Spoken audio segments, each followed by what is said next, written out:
Can a bad idle air control valve cause a misfire?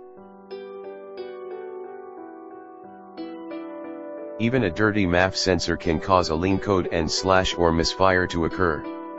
The engine may be stalling because it isn't getting enough throttle opening. The cause is often a problem in the idle air control system. The first thing to check is the intake vacuum with a vacuum gauge.